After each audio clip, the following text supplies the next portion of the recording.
Welcome to the second quarter 2021 Stanley Black & Decker earnings conference call. My name is Shannon, and I will be your operator for today's call. At this time, all participants are in a listen-only mode. Later, we will conduct a question-and-answer session. Please note that this conference is being recorded. I will now turn the call over to the Vice President of Investor Relations, Dennis Lange. Mr. Lange, you may begin. Thank you, Shannon. Good morning, everyone, and thanks for joining us for Stanley Black & Decker's 2021 second quarter conference call. On the call, in addition to myself, is Jim Loree, CEO, Don Allan, President and CFO, and Lee McChesney, Vice President of Corporate Finance and CFO of Tools and Storage. Our earnings release, which was issued earlier this morning, and a supplemental presentation, which we'll refer to during the call, are available on the IR section of our website. A replay of this morning's call will also be available beginning at 11 a.m. today. The replay number and the access code are in our press release. This morning, Jim, Don, and Lee will review our 2021 second quarter results and various other matters, followed by a Q&A session. Consistent with prior calls, we're going to be sticking with just one question per caller, and as we normally do, we will be making some forward-looking statements during the call based on our current views. Such statements are based on assumptions of future events that may not prove to be accurate, and as such, they involve risk and uncertainty. It's therefore possible that the actual results may materially differ from any forward-looking statements that we might make today. We direct you to the cautionary statements in the 8-K that we filed with our press release and in our most recent 34 Act filing. I'll now turn the call over to our CEO, Jim Loree. Thanks, Dennis, and good morning, everyone. This morning we announced a record second quarter, which capped off a historic performance over the last 12 months. Over this period, we have delivered $3.1 billion revenue growth, now at a $17 billion LTM run rate. Adjusted operating margins reached new heights, approaching 17%. Tools operating margins are in excess of 20%, and we added $2.9 billion of sales growth in tools, including outdoor, over the last 4 quarters. My team and I are proud of the collective effort of our 56,000 Stanley Black & Decker colleagues. We thank them for their resilience and dedication, their agility to cut through the many challenges associated with executing on this massive growth trajectory during the global pandemic. The way they have stepped up is impressive, taking care of customers, our people, our communities. It's a great story. Turning to the second quarter, revenues were up 37% versus prior year to $4.3 billion.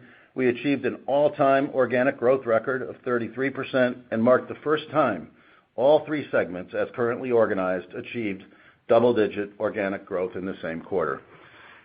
The extraordinary organic growth of 41% in tools demonstrated the power of the world's leading tool company with the best brands and innovation in the industry. All regions delivered robust double-digit growth, and our strong commercial and supply chain execution enabled us to capitalize on the positive secular trends and strong markets. Industrial accelerated to 14% organic growth, behind the second straight quarter of double-digit growth and share gains in our automotive, general industrial, and attachment tool businesses. As recoveries in these end markets are continuing, the growth would have been even more robust if not for auto OEM production delays related to electronic component shortages and by a few continued cyclically depressed markets such as aerospace. Security had its strongest quarter in the last 10 years, delivering 14% organic growth. The security business's transformation to a data-enabled technology provider is accelerating, and the team successfully converted a strong backlog into revenue.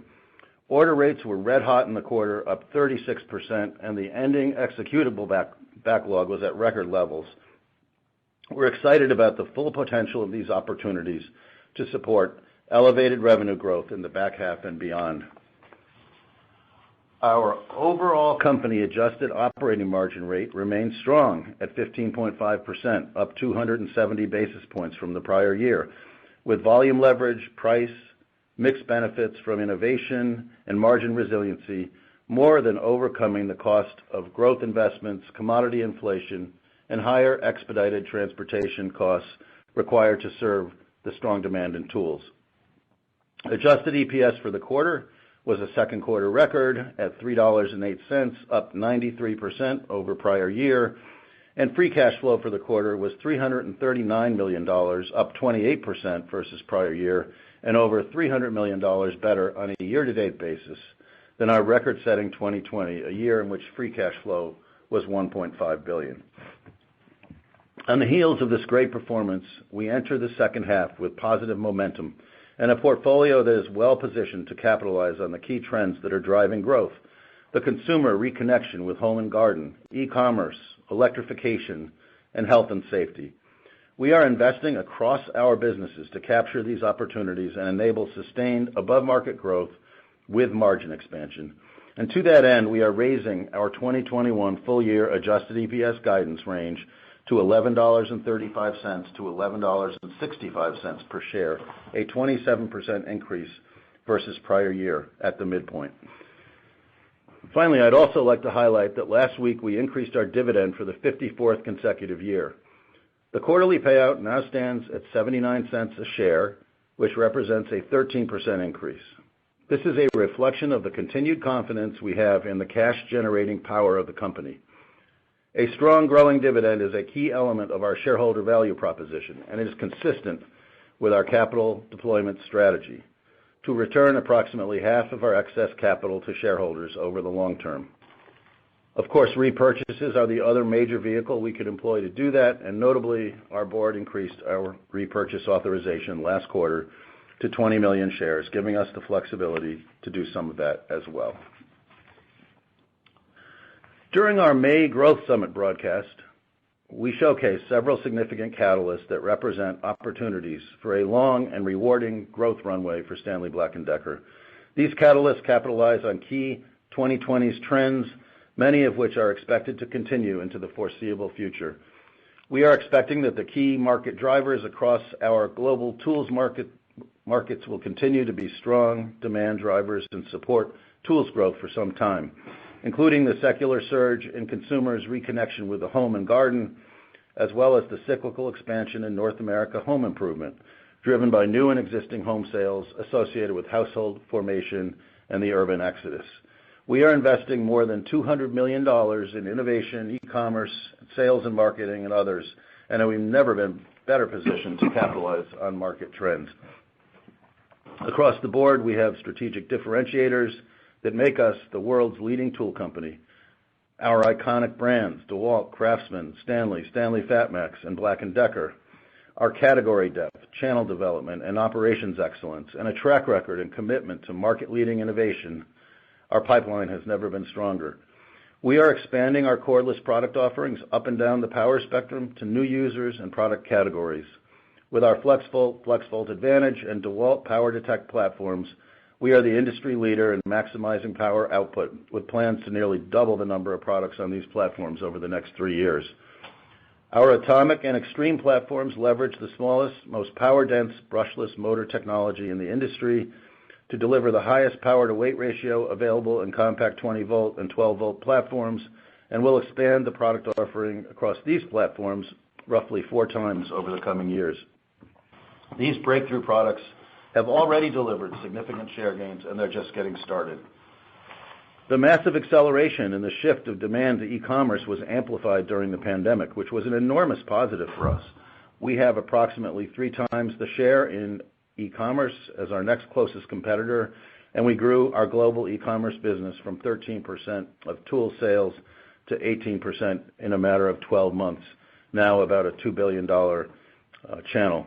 This shift to e-commerce is going to continue, and we are doubling down our investments in talent, digital capabilities, and our brands, including the revitalization of Black & Decker, which is an iconic brand that has a license to play in the largest breadth of categories within our portfolio. We see a significant opportunity over the coming years as the team reimagines Black & Decker to drive it towards more youthful buyers as an e-commerce lifestyle brand. The increased focus on ESG and climate and what that means for electrification presents a very compelling multi-year opportunity for us as well. Our existing cordless outdoor power equipment business has grown over 70% in the first half of the year, and in engineered fastening, the move from internal combustion engines to hybrid and EV platforms ultimately results in a 3x increase in content per vehicle. And lastly, the transformation of our security business to become a technology-driven data solutions provider is gaining significant momentum, and the timing is excellent. The team has done a great job creating various solutions and products that are focused on health and safety, which has never been more relevant as the world continues to battle the pandemic. In addition to these growth opportunities, we are gaining momentum with our margin resiliency program. We continue to find new applications and use cases to apply our technology-enabled approach that will deliver a runway for sustainable margin expansion in the coming years. And now a brief update on MTD. As many of you know, our option to acquire the remaining 80% of MTD opened up at the beginning of this month. This opportunity is exciting as we bring leading brands and capabilities in the electric outdoor category, as well as the ability to deploy the SPD operating model and apply our global scale. MTD brings superb product engineering and manufacturing expertise in outdoor power equipment, capabilities in robotics technology, as well as access to the independent dealer channel in outdoor. We were just at MTD's facilities in Valley City, Ohio last week and came away even more energized by the pipeline for innovation and the runway for growth in 2022 and beyond. The strategic fit is hand in glove, and the revenue and cost synergy opportunities are compelling.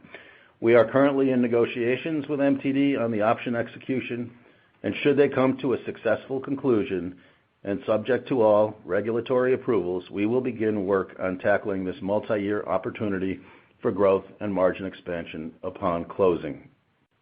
And now I'll hand it over to Don Allan to cover a few financial details on MTD, a more detailed discussion on second quarter results, and offer up some 2021 guidance. Don? Thank you, Jim, and good morning, everyone. Before we leave slide 5, as Jim mentioned, I want to make a few remarks about some significant financial attributes related to this exciting potential transaction. First, over the last 12 months ending June 30th, MTD achieved revenue of approximately $2.5 billion. They have seen great traction on their Spotlight 10 initiative and have improved their EBITDA rate from approximately 4.5% in 2018 to high single digits over this LTM period. As I referenced at Investor Day, MTD has worked tirelessly to meet the supply chain challenges brought about by the pandemic, including limited throughput on larger products, as well as component and input shortages. However, this has muted their output and revenue over the last 12 months. We believe these are temporary and manageable disruptions that can improve with our application of the SPD operating model. Consistent with Investor Day and taking into account our recent diligence, we believe that a combined MTD and SPD outdoor platform can become a growth catalyst to deliver $200 million in organic growth per year over the medium term. Our planning assumption for 2022 continues to call for the addition of MTD. Assuming $2.6 billion in revenue and continued progress on OM expansion, we believe this could contribute approximately 9% adjusted EBITDA margin, or just over $230 million in consolidated adjusted EBITDA in 2022. Considering the benefits of our 20% stake currently in our P&L and applying interest and intangible amortization assumptions, this would result in approximately 50 cents of incremental adjusted EPS accretion in 2022. With our pathway for growth and margin expansion, this EPS accretion increases to over $1 by 2025. A strong P&L result that also carries a robust year 4 cash flow return on investment in the high teens. I will now take a deeper dive into our business segment results for the second quarter. Tools and Storage delivered 46% revenue growth with volume up 38%, currency up 5%, and price contributing an additional 3 points. The operating margin rate for the segment was 20.2%, up 320 basis points versus prior year. Volume, price, and benefits from innovation and productivity were partially offset by commodity inflation, higher expedited transit costs to serve stronger demand, and new growth investments. The extraordinary tools and storage growth was realized across the globe again in Q2, with organic growth of 30% in North America, 63% in Europe, and 85% in emerging markets. This performance was driven by the ongoing strong professional demand and robust levels of innovation across our brands, in addition to the continuation of the global penetration of e-commerce, outdoor product electrification, and the consumer's reconnection with home and garden.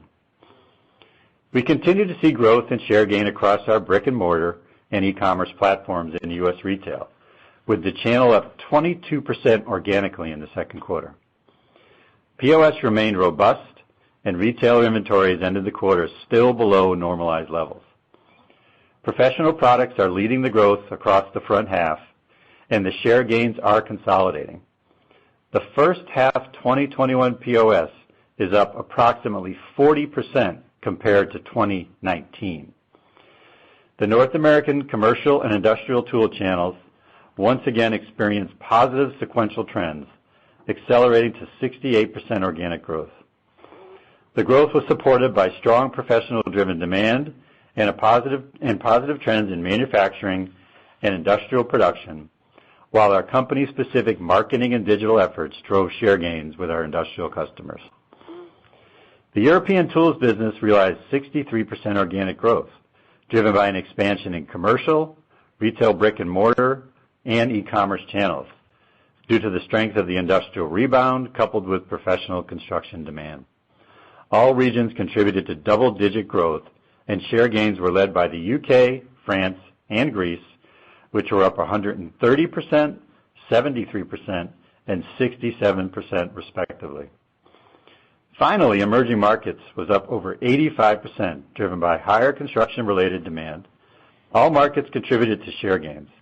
Latin America was up 136% organically, with all countries at least doubling, and Asia delivered 36% organic growth, with at least double-digit growth across the region, and India up nearly 3 times. Russia and Turkey delivered another solid performance with organic growth of 78% and 114% respectively. As highlighted at our May Growth Summit, our e-commerce initiative is a strategic growth driver for the business, and we are continuing to invest for further expansion. Second quarter global e-commerce revenue was up nearly 40% versus 2020, with a double-digit growth result from each region. Turning our attention to the tools and storage SBUs, all 3 SBUs had excellent contributions to the overall performance. Power tools delivered 39% organic growth, benefiting from supportive markets and our growth catalyst. This was enabled by the relentless supply chain execution combined with new and innovative product launches across Craftsman, Stanley FatMax, and DeWalt.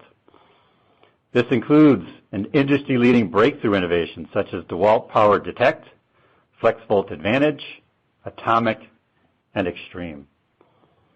DeWalt FlexVolt was our first breakthrough, as many of you know, and was once again a leader in 2021. Under this brand, we are introducing a 15 amp hour battery and the 60 volt SDS Max 2-inch hammer, both of which will be world's first innovations. Our FlexVolt system is now up to 45 products and is forecasted to represent over $600 million in 2021 revenue. It remains a key growth driver and is a unique and advantaged platform that we continue to leverage. We are passionate about innovation, and the pipeline continues to be robust. Stay tuned as more breakthroughs are on the horizon for our power tool products. The outdoor products business grew 40% organically, with all regions contributing. This performance was driven by new listings and cordless innovations under the Black & Decker, Craftsman, and DeWalt brands. This also includes expanding our offering in walk-behind mowers and pressure washers, leveraging our FlexVolt technology and the Black & Decker robotic mower launch in Europe. We continue to expand our cordless technology and other innovations to the outdoor electric category to drive growth and are very encouraged about the future product pipeline. Finally, hand tools, accessories, and storage grew 42% organically, fueled by robust market demand and new product introductions. We launched the new DeWalt Tough Series tape measures and hammers, as well as brought new power tool accessories to the market. We are expanding our offering of new metal and plastic storage solutions across both Craftsman and DeWalt brands, in addition to further innovations across our key construction, auto, and industrial markets. In summary, growth continues across the globe within all three of the tools and storage SBUs. Equally as important, this growth comes with strong margin performance as a result of the team's continued resilience and disciplined price and supply chain execution. It was a fantastic performance for the tools and storage and outdoor teams. Thank you, both teams. Now turning to industrial. This segment delivered 16% total revenue growth, which includes 13% volume, 3% currency, and 1 point of price. This was partially offset by 1 point from an oil and gas product line divestiture. Segment organic growth improved sequentially with positive 14% growth in the quarter. The operating margin rate of 10.9% was an increase of 210 basis points versus the prior year. Benefits from volume, price, and productivity were partially offset by commodity inflation, growth investments, and troughing markets in oil and gas, as well as aerospace. Looking further within this segment, engineered fastening organic revenues were up 26% as we continue to see improving automotive and industrial end markets. Our automotive fastener and system sales were up 63% organically. Our fastener organic growth significantly outpaced global light vehicle production and was up nearly 90% in the second quarter. Our automotive systems business was up 5%, the second consecutive quarter of growth and a positive indication of improving OEM capital investment. At the segment level, we had an approximate 2-point negative revenue impact versus our second quarter plan from OEM semiconductor shortages, which disrupted vehicle production throughout the quarter. Industrial fasteners accelerated to 29% organic growth behind the continued recovery in global manufacturing and industrial activity. All regions contributed double-digit growth and realized share gains. The business soundly outpaced the global industrial production index. Aerospace fastener revenues continued to reduce versus 2020 as they deal with very slow markets due to limited new plane production. However, the recovery is on the horizon and expected likely to begin in 2022. Infrastructure organic revenues were down 11%. Attachment tools realized 16% growth, which was driven by increased OEM and independent dealer demand. Momentum continues to build in this market with strong backlogs and order rates at our OEM and independent dealer customers. However, there was more than an offset by the dramatic reduction in pipeline activity, which resulted in a 55% decline in oil and gas. This market is longer cycle, as we know, and is yet to see a recovery in new pipeline construction. Shifting to security, total revenue was up 16% with 13% organic volume, a 6-point positive impact from currency, and a 1-point contribution from price. This was partially offset by a 5-point decline related to the international divestitures that we completed in the third quarter of last year. Overall, North America was up 16% organically. We continue to get better access to customer sites, and we're able to convert our backlog within commercial electronic security. North America also benefited from strong growth within automatic doors and healthcare. European organic growth was up 12% as new data-driven product solutions supported gains in France and the Nordics. A strong performance considering that many of these markets still have pandemic-related restrictions impacting installations. Our new digital solutions continued to build momentum, contributing approximately 2 to 3 points of growth as the business continues to execute a required digital transformation. Overall order rates grew 36% in the second quarter, and the quarter-end executable backlog was a record high, which positions the business to deliver high single-digit organic growth for the remainder of 2021. Overall security segment profit rate excluding charges was 8.5%, down 110 basis points versus the prior year rate, as price and volume gains were more than offset by the inefficiencies related to pandemic restrictions and the cost impact from growth investments such as SaaS solutions, touchless door technology, and other health and safety options. We believe these inefficiencies will fade when the pandemic reaches its final stages. And as the growth investments contribute larger revenue dollars, we will see the profitability rate of this business expand as well.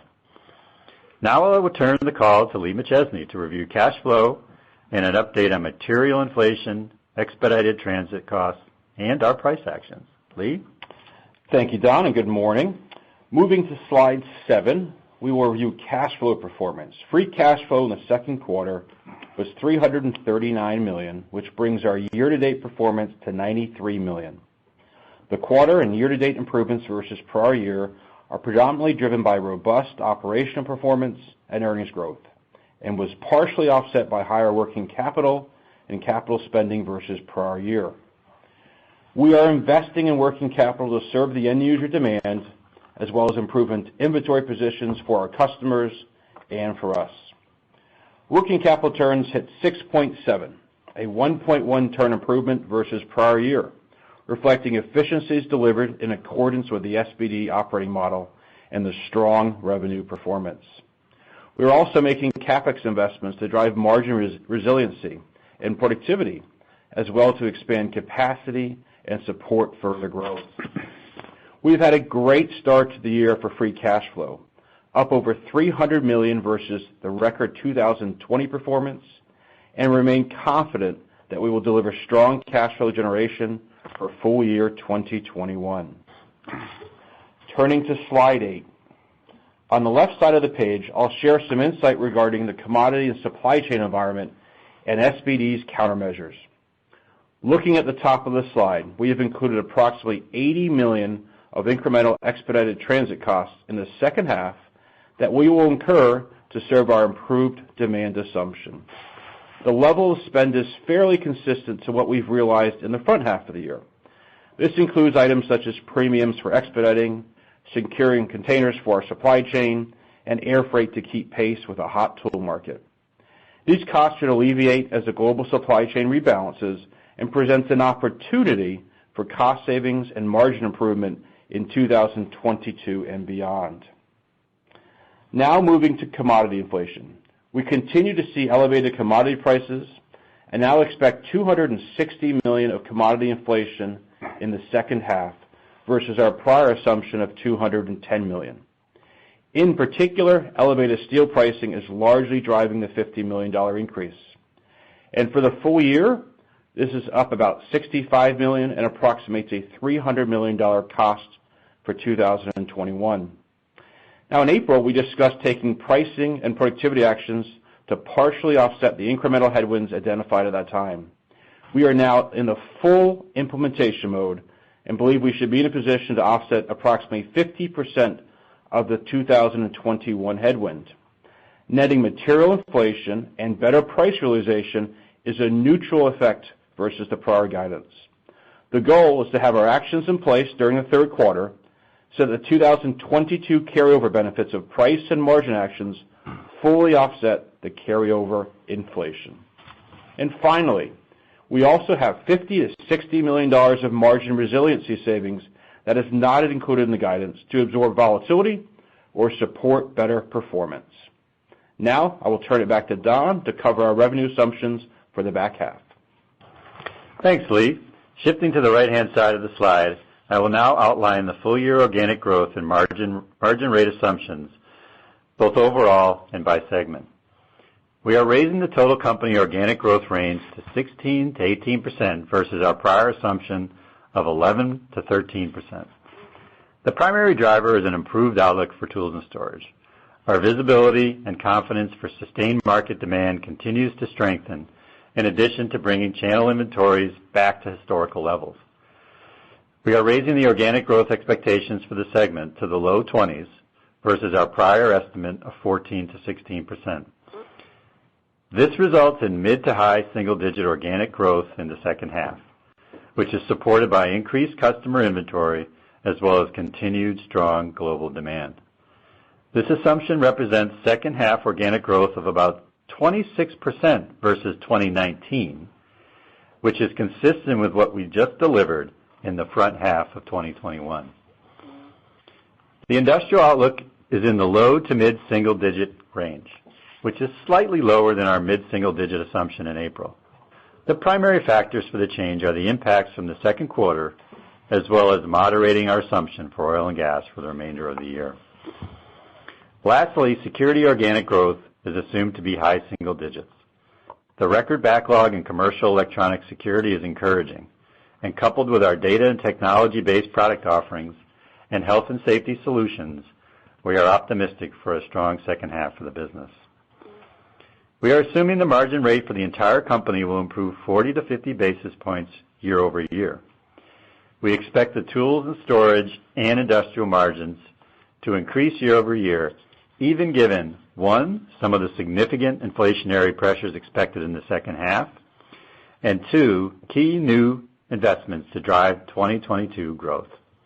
The security margins will be relatively flat to the prior year as we manage through the inefficiencies related to the pandemic restrictions, as well as the cost impact from our key growth investments. Now I'll summarize the remaining guidance assumptions on slide 9. On a GAAP basis, we expect the earnings per share range to be $10.80 up to $11.20, inclusive of various one-time charges related to facility moves, deal and integration costs, and functional transformation initiatives. On an adjusted basis, we are increasing the EPS outlook to $11.35 up to $11.65 from the previous range of $10.70 to $11. Our revised 2021 guidance calls for organic revenue growth of 16 to 18%, as just mentioned, and at the midpoint, adjusted EPS expansion of 27% versus prior year and 37% versus 2019. The updated outlook reflects our strong first half performance as well as improved visibility to demand in tools and storage. We continue to make investments to support our growth catalysts, increase the capacity in our supply chain, and drive our margin resiliency initiatives. The drivers for improved adjusted EPS are outlined on the right-hand side of this slide, walking from the $10.85 EPS midpoint from our April guidance. Second quarter performance adds 35 cents. Second half volume leverage, net of expedited transit costs required to meet the improved second half demand, adds 30 cents. Lastly, as Lee referenced earlier, strong realization on our price actions offset increased commodity inflation and net to a neutral impact to our guidance. On the left side of this chart, we have disclosed our current year assumptions for the significant below-the-line items and our expectation for pre-tax M&A and other charges to assist with your modeling. Behind the strong start to the year, the company is reiterating free cash flow to approximate GAAP net income. Therefore, we believe the free cash flow will likely approximate $1.7 billion in 2021. And lastly, we expect third quarter's adjusted earnings per share to be approximately 21.5% of full-year earnings. So in summary, our revised guidance calls for organic revenue growth of 16 to 18% and approximately 26 to 29% adjusted EPS expansion for the company in 2021. This is a very strong year-over-year expansion, yet balanced, recognizing the dynamic operating environment we all continue to navigate. Many of you are probably trying to gauge what this all means for 2022. While it is too early to make a call on the markets for that period of time, our objective and mindset is to grow our core earnings in 2022 in addition to the MTD accretion I outlined earlier. As you heard from Lee, we are in a great position from a price-cost perspective and are expecting a neutral impact in 2022 from these items at current commodity prices. Additionally, as you heard at our Growth Summit in May, we have invested in a powerful set of organic growth initiatives, and we are driving several key margin resiliency catalysts that give me confidence that organic revenue and earnings growth is achievable in 2022. The organization remains focused on day-to-day execution, implementing price increases, and margin resiliency programs in response to commodity inflation, and we are operating in accordance with our SBD operating model. We believe the company is well positioned to deliver above-market organic growth with operating leverage, strong free cash flow generation, and top quartile shareholder returns over the long term. With that, I will now turn the call back over to Jim to conclude with a summary of our prepared remarks. Thanks, Don. I'll keep this summary very brief so as to get right to Q&A. And as you've seen and heard, we had a very strong finish to the first half as we delivered exceptional organic growth, strong margin performance, reflecting positive secular trends, vibrant markets, and a strong array of growth catalysts. I'm pleased with the team's continued efforts and excited about the enormous potential given the improved outlook, strong momentum we've built over the last 12 months. And as we look to the future, our portfolio is uniquely positioned to benefit from these trends, several of which have been accelerated and amplified by the pandemic, the consumer reconnection with the home and garden, e-commerce, electrification, and health and safety. We're capitalizing on this opportunity by funding innovation and commercial and capacity investments to support continued organic growth and share gains. And additionally, our option to acquire the remaining stake in MTD has the potential to generate significant revenue in 2022 and create an exciting multi-year runway for growth and significant EPS and cash flow accretion. Our passion for and conviction in differentiated performance, becoming known as one of the world's most innovative companies, and elevating our commitment to corporate social responsibility, or ESG, has never been stronger. And now we are ready for Q&A. Dennis? Great. Thanks, Jim. Shannon, we can now open the call to Q&A, please. Thank you. Thank you. To ask a question, you will need to press *1 on your telephone. To withdraw your question, press the # key. We ask that you please limit yourself to one question. Please stand by while we compile the Q&A roster. Our first question comes from Tim Wojs with Baird. Your line is open. Yeah, hey, good morning, guys. Nice job on the first half here. Thank you. My question's really on DIY versus pro. Just if you could elaborate on what you're seeing maybe in both markets, particularly DIY, as you're starting to, my guess is, or my sense is, hitting tougher comps right about now in that market. And maybe you can dovetail that just with some color on some of the drivers, Don, that you mentioned about the confidence around organic improvement in 22. Yeah, I mean, I think the way to think about DIY and professional is clearly we've seen a really strong ramp in professional activity starting in the fourth quarter of last year. But what's interesting, when you look across all our brands, we're seeing strength everywhere. So you saw strength across the different geographies. I mentioned the robust organic growth numbers. You've seen it in all the SBUs, and you're seeing it with all the brands. And so the activity is still pretty intense, both on the DIY and the professional side. You know, who knows how long the DIY trend will continue. The potential for a Delta variant, you know, maybe slowing down certain activities in the U.S. and other countries could actually continue to stimulate DIY activity for a period of time. But what really has us excited is what's happening on the professional side and how that continues to be very strong. The activity across the globe is continuing to expand at a very rapid pace, and obviously the need for our products continues to expand with it as well. So we sit here today and feel pretty good about the trend we're seeing going into the back half. You know, we do believe there is a way to demonstrate growth in 2022, as I said. And although we'll deal with some tough hurdles and comps, these markets are very strong. And then you combine it with all the growth initiatives that we talked about in our May Growth Summit, and Jim went through them in a fair amount of detail in his opening comments as well today. You know, those really get us excited about the opportunity. So even if demand does start to slow, we see hundreds of millions of dollars of growth opportunities across those particular areas, which has us excited, which is why we think we have the potential to demonstrate organic and earnings growth next year.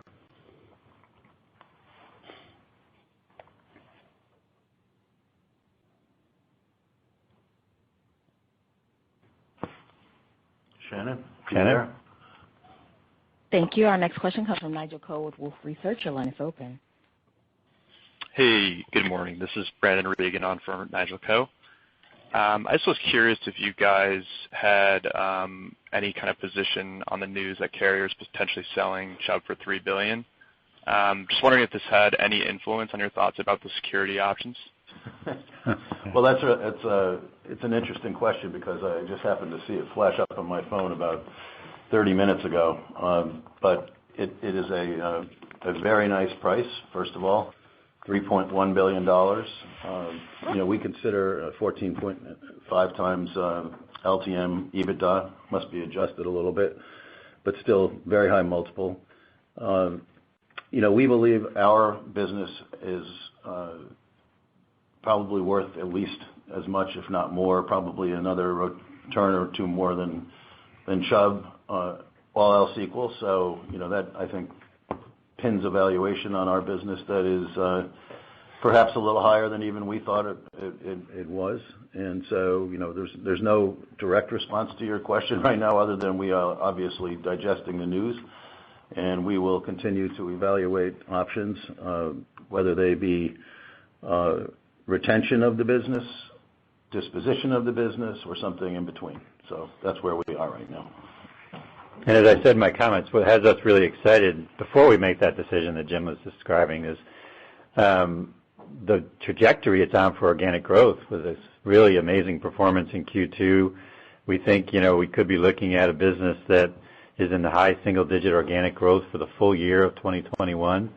And as the business continues to demonstrate that growth with its new growth initiatives into next year, the profitability rate will come with it. And we'll get past some of these pandemic restrictions as well as those growth investments will start to demonstrate more operating leverage. So we have the best of both worlds, I guess. Thank you. Our next question comes from Michael Rehaut with J.P. Morgan. Your line is open. Thanks. Good morning, everyone, and congrats on the results. Good morning. Thanks. Just wanted to talk a moment about MTD and, a couple of questions, if I could, kind of born into one in this topic. Number one, the top line, you had mentioned looking at maybe $2.6 billion for 2022 as the company had encountered some maybe supply chain issues. I was wondering if you could kind of give us, you talked about a $200 million organic growth type of opportunity on a combined basis, but how do you see, do you see that there was any kind of share issues that might have cropped up? I assume the broader market grew nicely, and how you intend to perhaps regain that share and grow the business organically. And then when you talk about in negotiations with MTD for the option exercise, I was just curious, I think to many people it just seemed relatively straightforward that you had the opportunity to exercise or not. If there are any types of nuances that we might not be aware of, or is it more just a lot of, more basic blocking and tackling? Oh, Michael, that's a lot of questions packed in one, but we'll tackle them. First of all, the market itself did grow nicely in 2021, and the growth for MTD was, minimal, nominal, and that can be traced entirely to supply chain issues. The demand was there and continues to be there, but like many large equipment providers, they have struggled a bit with pandemic-related issues, labor shortages, also some component shortages and things like that. Some companies have been situated in ways to manage them, through the turbulence and still come out with great growth, as you can see in our tool business, for example. Other companies, may not have had all the wherewithal, or the situation might not have lent itself to that same successful outcome. And so, yes, there was a little bit of share loss because of the supply chain issues, but I can assure you that it has nothing to do with the fundamental strength of the company, the strength of the products and the brands. The products themselves, we visited, as I mentioned last week, their headquarters and spent a couple hours looking at their product innovation pipeline. And I can tell you, when we marry, successfully completing this deal with regulatory approvals, et cetera, when we are able to marry the brands Stanley Black & Decker with the products that they've come up with already, and it's going to be a very, very exciting combination. So we're not concerned about the supply chain issues being a long-term issue. We have included in our pro formas a significant amount of resource to manage through those. We bring the scale and the expertise to help do that for them, with them. The negotiations really, so if you think back to the structure was predicated on essentially a multiple of EBITDA. And, the incremental EBITDA that has grown since the time we initially took our 20% stake times 5.5 times. I mean, that's the formula. So 5.5 times the EBITDA growth. Under the theory that we both, work together in different ways over the course of time to help them increase the EBITDA, so we should, share that increase. And so, 5.5 times is half of 11 times, which is what we paid for the 20%. And so really the only negotiation of significance boils down to certain due diligence items, which would be debt-like items, maybe certain liabilities, that we would see in environmental or tax or those types of things, as well as maybe some adjustments here and there for, to get from a GAAP EBITDA to an adjusted EBITDA, which the formula is based on. So one example of that would be, since the formula was such a quantitative formula, that the temptation that those folks could have had and didn't actually do this, but they could have, say, for instance, decreased their R&D, or they could have shut down their robotics business, which loses a modest amount of money, to increase the EBITDA. We asked them to not do anything that would impair the company strategically for the benefit of financial, for their financial purchase price, and they've been very high integrity, and so there may be some adjustments of that sort, but that's fundamentally what's being negotiated. Thank you. Our next question comes from Nicole DeBlase with Deutsche Bank. Your line is open. Yeah, thanks. Good morning, guys. Morning. Morning. So I guess the 3Q 21.5% of full year EPS, clearly a bit lower than the normal contribution, and there's obviously a lot of moving pieces this year. So maybe you could talk a little bit about when you went through like the freight costs and the impact of price costs. How does that differ, if any, between 3Q and 4Q, just to think about the cadence of margins for the rest of the year? Yeah, sure, Nicole. I wouldn't say there's a material difference between the third quarter and the fourth quarter. You obviously have some differences in the sense of the timing of the pricing, whereas we continue to have discussions with our customers on price to be implemented throughout the third quarter, and that should be completed by the end of the third quarter. So you have a bit of a cadence of that with a full quarter impact in the fourth quarter as a positive. So, that'll be a helpful trend. You also have something going the other way in the seasonality that plays out of Q3 versus Q4 every year. Just the mix of promotions and mix of activities that happen in Q4 versus Q3 can result in anywhere from an 80 basis point to 120 basis point decline in margins in the tools business from Q3 to Q4. And so, when you factor those types of things in, we think, the tools margins in the back half will be somewhere between, 16 and 17%, so roughly 16.5% on average. Q3 will be, around the high point of that range, and Q4 will be around the low point of that range. And so that's probably the right way to think it, just, due to the dynamic that I just described. The other two businesses will continue to modestly improve as far as Q2, Q3 to Q4 and their profitability rates, but not in a significant way. So I think that's probably helpful color in that area for you. Thank you. Our next question comes from Ross Gilardi with Bank of America. Your line is open. Yeah, good morning, guys. Morning. Yeah, I just wanted to go back to MTD a bit. Clearly you guys you're characterizing it as the revenue issue as more of a supply side issue, but clearly gas-powered outdoor equipment is losing share to battery electric, which is part of the reason your own outdoor business is up 40%.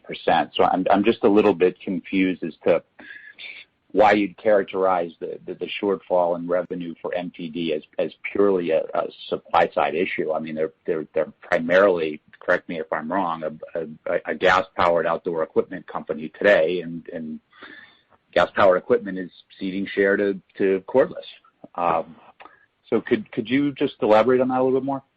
Well, if only it were as simple as that. However, the MTD folks basically make gas-powered equipment and specialize in higher-end zero-turn mowers and riding mowers, and have some, but a relatively limited walk-behind business in terms of dollar percentage of total.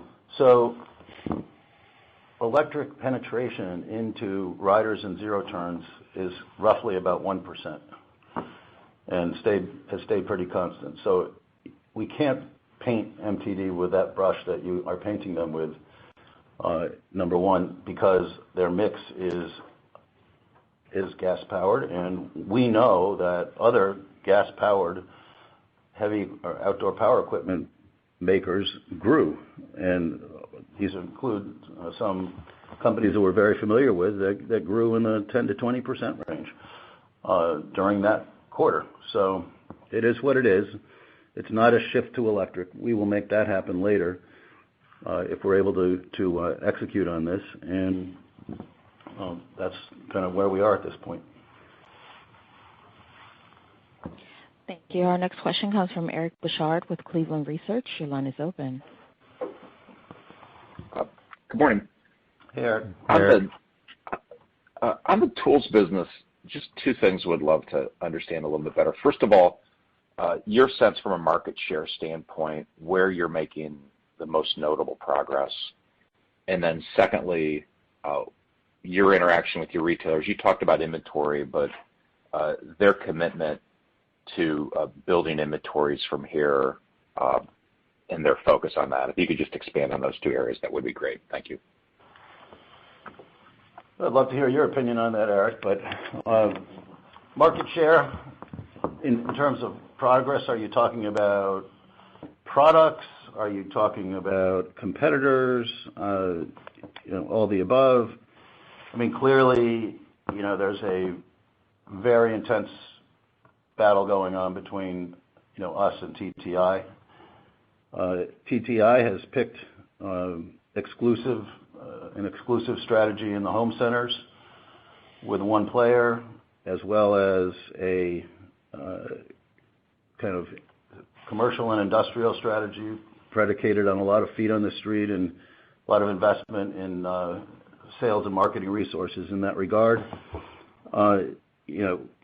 Brand to brand, I'd say, when you look at the two brands, DeWalt and Milwaukee, we believe DeWalt's a stronger brand, but not by that much.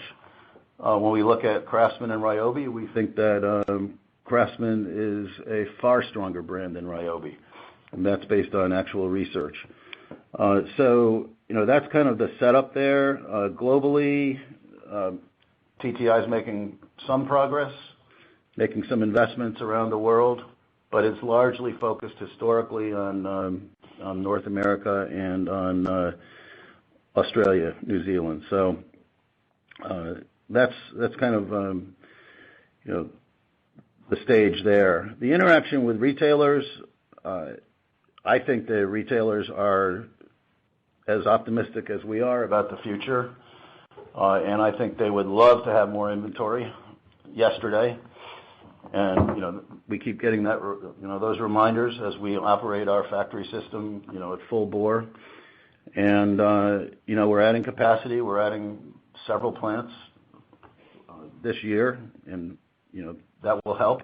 We're also working on making sure that we're looking out far enough on all components that we need in expediting, components all around the world to make sure that we can serve, their needs from a supply chain perspective and continue to gain share. So interaction with retailers is great. It's intense. People are, kind of really seeking more product, and we're doing everything we can to do that, meet their needs. Thank you. And this concludes the question and answer session. I would now like to turn the call back over to Dennis Lange for closing remarks. Shannon, thanks. We'd like to thank everyone again for calling in this morning and for your participation on the call. Obviously, please contact me if you have any further questions. Thank you. This concludes today's conference call. Thank you for participating. Everyone, have a wonderful day.